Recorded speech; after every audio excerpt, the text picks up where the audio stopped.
ஆம். சர்வதேசிய அளவில் மனித மனங்களும் அறிவும் பரிணாம வளர்ச்சி அடைகிற அந்த டிக்னிட்டியை பற்றி தொடர்றேன்.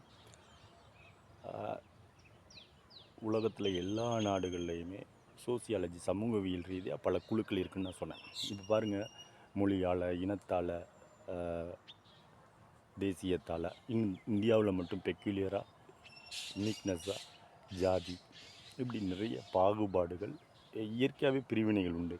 காந்தியடிகளுக்கும் அம்பேத்கருக்கும் வந்த முரண் என்னென்னா, வர்ணாசிரம கொள்கையில் இருக்க படிநிலைகள், அந்த படிநிலைகள் அஃபீஷியல் ஸ்ட்ரக்சர்லேயும் ஓஏ, பியூன், எம்டி இப்படி உண்டுதானேன்னு காந்தியடிகள் ஒரு வாதத்தை வச்சாங்க. அம்பேத்கர் என்ன சொன்னாங்க, பிறப்பின் அடிப்படையில் அப்படி ஒரு ஹைரார்கி வராதுன்றதுனால தான் பூனா ஒப்பந்தம் நடந்துச்சு. எல்லோருமே இங்கே வந்து தன்னை போராளியாகவும் தன்னை தலைவராகவும் மற்ற எல்லோர்களையும்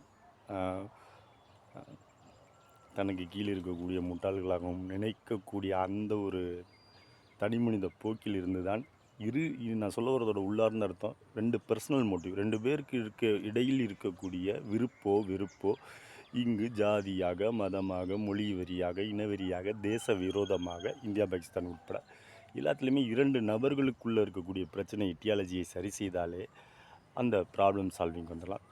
டெமோக்ரஸியை நோக்கி நாம் தான் நம் மக்களை இன்னும் பயிற்றுவிக்க வேண்டியிருக்கிறது.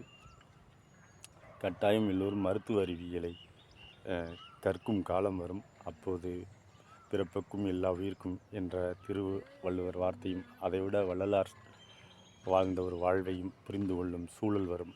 அன்று மானுடம் தலைக்கும். ஃபீல் இஸ் தட்ஸ் ஹெல்த் கோவட் அன்று ஒரு உணர்னா. தேங்க்யூ.